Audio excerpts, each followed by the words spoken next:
Good morning friends, welcome to trending Pradesh. दोस्तों, आज 19 नवंबर है।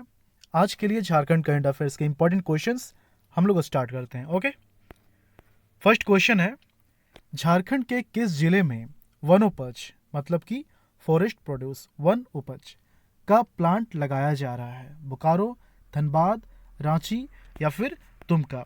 तो रांची में वनोपज का प्लांट लगाए जाने की तैयारी शुरू कर दी गई है और इसके लिए रांची से ऑफिसर्स की जो टीम है उसे छत्तीसगढ़ और महाराष्ट्र बहुत ही जल्द भेजा जाएगा।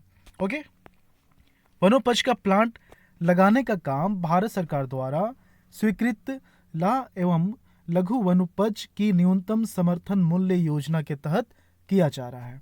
वनोपज के लिए क्या योजना है, इसकी जानकारी एकत्र करने हेतु पदाधिकारियों की टीम को छत्तीसगढ़ के जगदलपुर और महाराष्ट्र के रायगढ़ में लगाए गए प्लांट का निरीक्षण करने भेजा जा रहा है। ठीक है, तो यहाँ पर रांची की बात हो रही है, मैप है, मैं एक साथ बता दूंगा जब पांचों क्वेश्चन खत्म हो जाएंगे। ठीक है, चलिए सेकंड क्वेश्चन देखते हैं। सेकंड क्वेश्चन है, किस प्रोजेक्ट के तहत अब मुवक्किल मतलब जो क्लाइंट्स होते हैं वकील के, मतलब कि एक्चुअली में जिनके खिलाफ केस चल रहा होता है या फिर जिन्होंने केस किया होता है, ठीक है, तो जो क्लाइंट है वकील के, तो उनके मुकदमे की तारीख की सूचना एसएमएस और ईमेल के जरिए दी जाएगी। किस प्रोजेक्ट के थ्रू?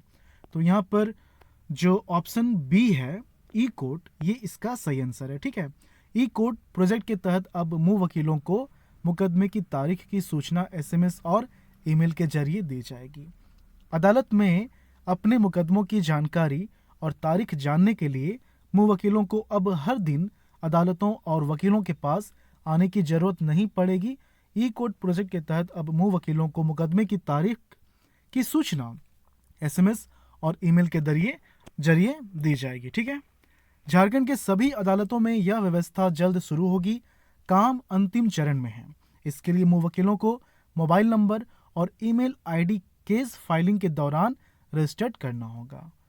याचिका दायर करते समय अब वकीलों के साथ साथ वकीलों का मोबाइल नंबर और ईमेल आईडी देना अनिवार्य किया गया है। वकील यदि इसकी जानकारी नहीं देंगे तो उनका आवेदन स्वीकार नहीं किया जाएगा।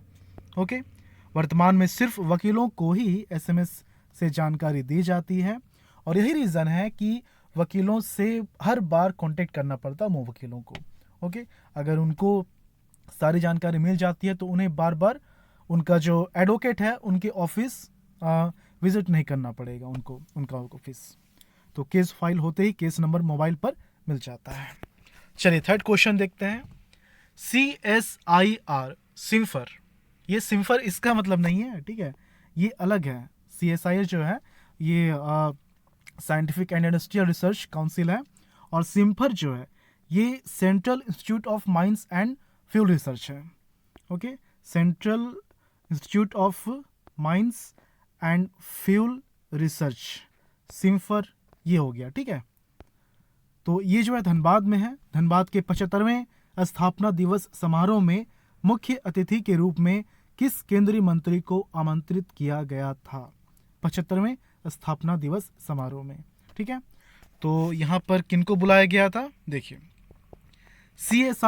CSIR सिम्फर धनबाद के 75वें स्थापना दिवस समारोह में मुख्य अतिथि के रूप में केंद्रीय मंत्री और CSIR के उपाध्यक्ष डॉक्टर हर्षवर्धन उपस्थित थे। ओके, जो कि स्वास्थ्य मंत्री हैं भारत सरकार के।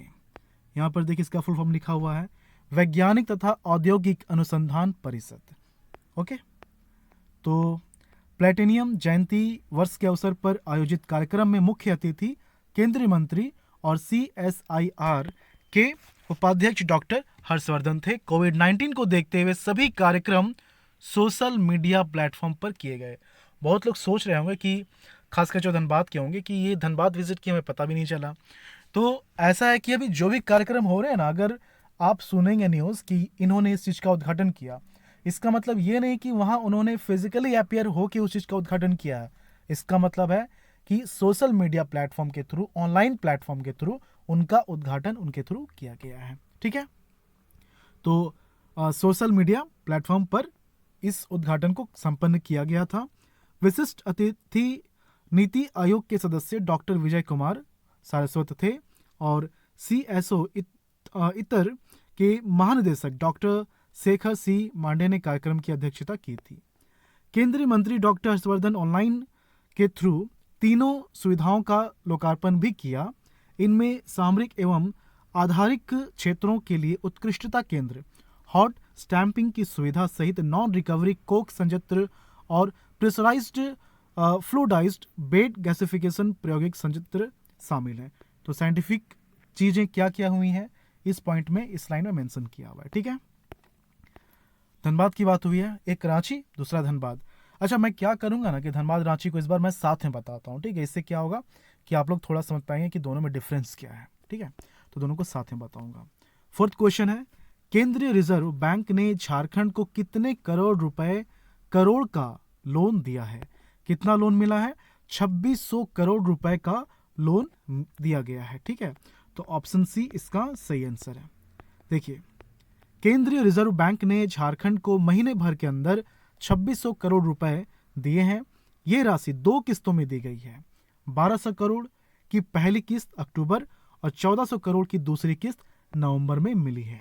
रिजर्व बैंक ने झारखंड को यह राशि स्टेट डेवलपमेंट लोन के तहत दी है। इसके लिए ओपन मार्केट ऑपरेशन के तहत बैंकों के बीच बोली लगाई गई थी। सबसे कम ब्याज पर देने वाले बैंक के जरिए यह राशि दिलाई गई है।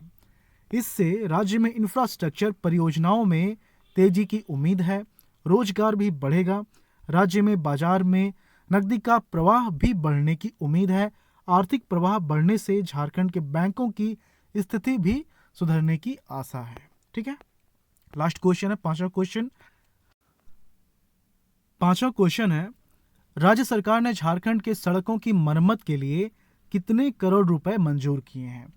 25, 67, 95, 100। एग्जैक्ट फिगर की अगर हम लोग बात करें तो एग्जैक्ट फिगर है 67 करोड़ 95,25,000 रुपए। ठीक है, इतने रुपए मंजूर किए गए हैं। तो एग्जैक्ट फिगर वो हो गया और यहाँ पर आप ऑप्शन बी टिक कर सकते हैं इसको। तो राज्य सरकार ने कितने करोड़ रुपए इसके लिए मंजूर किए हैं? 67 करोड़ 95,25,000। ठीक है, इस राशि से बरसात के बाद छोटी सड़कों में बन आए गड्ढों और उनसे हो रही समस्याओं को दूर किया जाएगा। इस राशि को नगर विकास विभाग आवंटित करेगा। नगर विकास विभाग की ओर से शहरी परिवहन योजना के तहत यह राशि जारी की जाएगी। राज्य सरकार की ओर से जारी की गई इस राशि का लक्ष्य प्रदेश के सभी शहरों की परिवहन व्यवस्था में सुधार लाना है। इसी योजना के तहत रांची नगर निगम को 14 करोड़ 40 लाख रुपए आवंटित किए गए हैं। ठीक है, चलिए हम लोग पहले मैप देख लेते हैं, उसके बाद प्रीवियस ईयर और आज का जो क्वेश्चन उसे हम लोग देखेंगे। ठीक है, वीडियो अगर आप लोग को अच्छा लगता है तो प्लीज़ आप लाइक करके ही वीडियो क्लोज किया कीजिएगा, ऐसे क्लोज मत कीजिए, और पसंद नहीं आए तो डिसलाइक करके क्लोज कीजिएगा। और कंटेंट आप लोगों को जो मिल रहा है, आप इस चीज़ से जुड़े जो भी कमेंट्स हैं, आपका जो भी फीडबैक है वो हमेशा आप देते रहें, क्योंकि मैंने हमेशा से कहा कि आपका जो फीडबैक है वो हमारे लिए काफ़ी इम्पॉर्टेंट है। और मैं कोशिश करता हूँ कि आपके जो कमेंट्स हैं, अगर क्वेश्चंस हैं, डाउट है, क्वेरी है, तो मैं उसका जवाब दूँ। तो धीरे धीरे इसकी कोशिश की जा रही है। एक्चुअली उतना समय नहीं मिल पाता है, ठीक है, लेकिन हाँ, सारे कमेंट्स पढ़े जाते हैं और शुरुआत कर दी गई है। सभी के कमेंट्स को पढ़कर जो भी इम्पोर्टेंट है, जो कुछ आप लोग पूछते हैं, तो उसका जवाब दिया जाता है। ठीक है, धीरे धीरे ऐसा समय आएगा कि सारे कमेंट्स, सारे क्वेरीज को क्लियर कर दिया जाएगा। चलिए हम लोग रांची और धनबाद एक साथ बात करेंगे। ठीक है, तो सबसे पहले हम देखते हैं स्टेट को। ये आपका रांची हो गया और ये धनबाद हो गया। तो अगर स्टेट की बात करें तो दोनों ही वेस्ट बंगाल के साथ बाउंड्री शेयर करता है, ये एक कॉमन चीज हो गया। वहीं अगर हम लोग डिस्ट्रिक्ट की बात करें, ठीक है, तो पहले रांची को देखते हैं। तो रांची में देखिए आप, ये 8 जिलों के साथ बाउंड्री शेयर करता है। कितने? 8 जिलों के साथ। कौन कौन? देखिए, एक रामगढ़, ठीक है, दूसरा सरायकेला खरसावां, तीसरा खूंटी, चौथा गुमला, लोहरदग्गा पांचवा, लातेहार छठा, चतरा सातवां और हजारीबाग आठवां। तो 8 जिलों के साथ अपनी बाउंड्री शेयर करता है। कौन? रांची। और वहीं अगर हम लोग धनबाद की बात करें तो एक जामताड़ा, गिरिडीह, बोकारो, ये 3 जिलों के साथ बाउंड्री शेयर करता है। रांची का 8 था और धनबाद का 3 है। ठीक है, अब हम लोग देखते हैं कुछ इंपॉर्टेंट डेटा इसका। अगर गठन की बात की जाए तो रांची जो है इसका 1899 में इसका गठन हुआ था। वहीं अगर हम लोग धनबाद की बात करें तो 1956 में इसका गठन हुआ था। एक डेटा ये हो गया।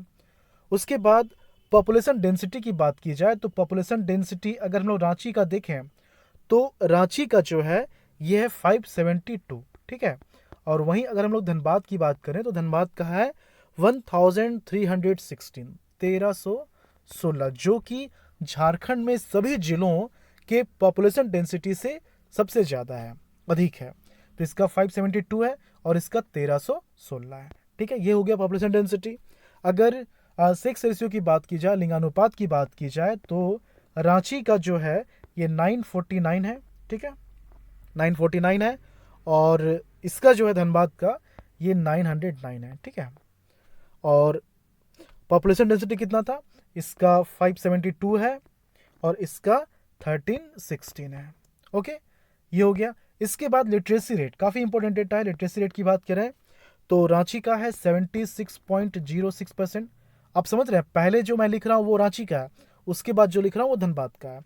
तो रांची का 76.06% और वहीं अगर हम लोग धनबाद की बात करें तो 74.52%। ठीक है, ये हो गया लिटरेसी रेट। सब डिवीज़न अनुमंडल की बात करें तो रांची में जो है यहाँ 2 सब डिवीज़न है, एक रांची सदर, दूसरा बुंडू। ठीक है, 2 सब डिवीज़न है। लेकिन वहीं हम लोग धनबाद की बात करें तो यहाँ पर एक सब डिवीज़न है और वो धनबाद है। ठीक है, लेकिन हाँ, ब्लॉक्स की अगर बात की जाए तो रांची में जो है 18 ब्लॉक्स हैं। ठीक है, और इसके बाद इंपॉर्टेंट डेटा एक और है, एमएलए कॉन्स्टिट्यूएंसी, विधानसभा क्षेत्र। रांची के लिए जो है, रांची के लिए 7 विधानसभा क्षेत्र हैं। कौन कौन से? देखिए, रांची हो गया, हटिया हो गया, कांके, मांडर, तमाड़, खिजरी और सिल्ली। सिल्ली रांची के अंदर ही आता है। ओके, तो ये 7 विधानसभा क्षेत्र हो गए। वहीं अगर हम लोग धनबाद की बात करें तो यहाँ पर 6 विधानसभा क्षेत्र हैं। कौन कौन से? एक तो धनबाद हो गया, धनबाद के बाद निरसा हो गया, निरसा के बाद सिंदरी, फिर झरिया है, बाघमारा है। ठीक है, और टुंडी है। कितने हो गए? 4, 2, 6। ये हो गया विधानसभा क्षेत्र। इंपॉर्टेंट रिवर्स की बात करें तो रांची जो है स्वर्णरेखा, इसका उद्गम स्थल ही है। स्वर्णरेखा हो गया, दक्षिणी कोयल हो गया, शंख हो गया, हरमू हो गया, ये इंपॉर्टेंट रिवर्स है। ओके, और धनबाद की बात करें तो यहाँ पर वैसे तो बहुत सारे हैं लेकिन 2 सबसे ज़्यादा इंपॉर्टेंट है। कौन? एक है आपका बराकर और दूसरा है दामोदर। बहुत ही इंपॉर्टेंट, बराकर से भी ज़्यादा इंपॉर्टेंट है दामोदर। इसी से बना है DVC, Damodar valley corporation. Okay, जो कि मल्टीपर्पज़ प्रोजेक्ट है।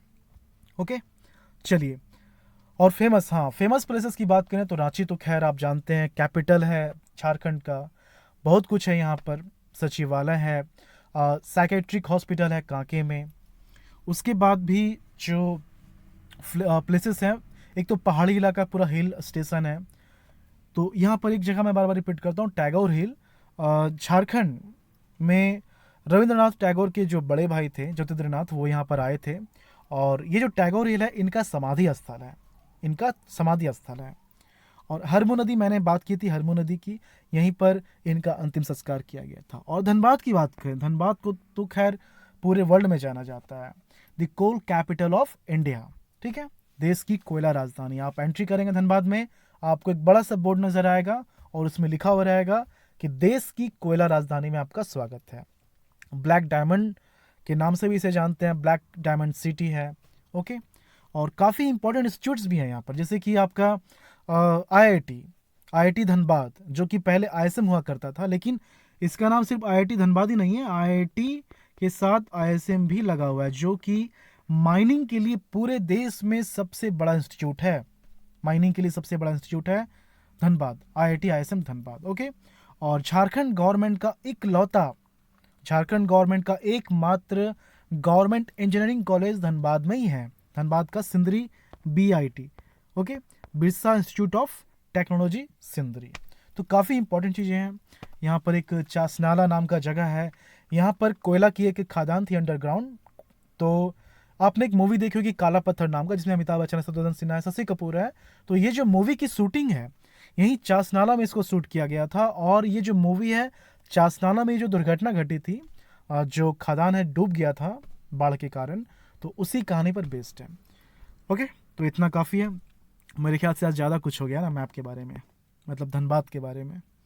धनबाद से मैं जुड़ा हुआ हूँ, इसलिए धनबाद के बारे में इतना बात करता हूँ। चलिए, लास्ट लेक्चर है, लास्ट क्लास का जो लेक्चर है उसका क्वेश्चन हम लोग देख लेते हैं। झारखंड हाईकोर्ट के द्वारा आपसी पारिवारिक मामलों की त्वरित निष्पादन के लिए कौन सा अभियान की शुरुआत की गई, कौन से अभियान की शुरुआत की गई थी? ठीक है, तो यहाँ पर देखिए कि ये जो है Jharkhand high court has started mediator योजना। ठीक है, मेडिएटर योजना, मध्यस्थता अभियान, इसकी शुरुआत की गई थी। ऑप्शन सी, बहुत लोगों ने सही जवाब दिया है इसका। और इस अभियान की शुरुआत जो है 21 सितंबर से की गई थी। यह अभियान 5 दिनों तक चला, जिसमें 156 पारिवारिक मामलों का निपटारा किया गया। आज के लिए आपका क्वेश्चन है, राज्य के कितने जिलों में एंटी ह्यूमन ट्रैफिकिंग यूनिट थाने खोले गए हैं? तो ऑप्शन 16, 17, 18, 24। आप अपने आंसर को कमेंट के थ्रू बताएं। और इसी तरह से आप अपना जो फीडबैक है, अच्छे अच्छे कमेंट्स आप करते रहें, अपना फीडबैक कमेंट के थ्रू हमें देते रहें। कुछ लोग तो ऐसे हैं जिनका नाम मुझे याद हो गया है, बहुत सारे नाम हैं। एक बार मैं क्या करूँगा ना कि ये सीरीज मैंने बताया था कि स्टार्ट करूँगा, जिसमें आपके जो इंपॉर्टेंट क्वेरीज हैं उसको वीडियो के माध्यम से संडे वीकली उसको स्टार्ट किया जाएगा और आपके इंपॉर्टेंट क्वेरीज को उसमें क्लियर किया जाएगा, उसका जवाब दिया जाएगा। ठीक है, बहुत सारे लोग हैं, नाम याद हो गया मुझे, क्योंकि वो लोग रेगुलर जो है कुछ ना कुछ अच्छे अच्छे कमेंट करते हैं। अगर कहीं कुछ गलती हो जाती है तो वो लोग उस चीज़ को पॉइंट आउट करके बताते हैं, तो ये काफ़ी अच्छी बात है। ओके, इसी तरह से आप तैयारी करते रहिए, छोड़ना नहीं है। ठीक है, कम समय देना है, जो भी समय देना है, लेकिन कंसिस्टेंट रहना है, रेगुलर रहना है। ठीक है, चलिए मिलते हैं झारखंड के अगले वीडियो में। धन्यवाद।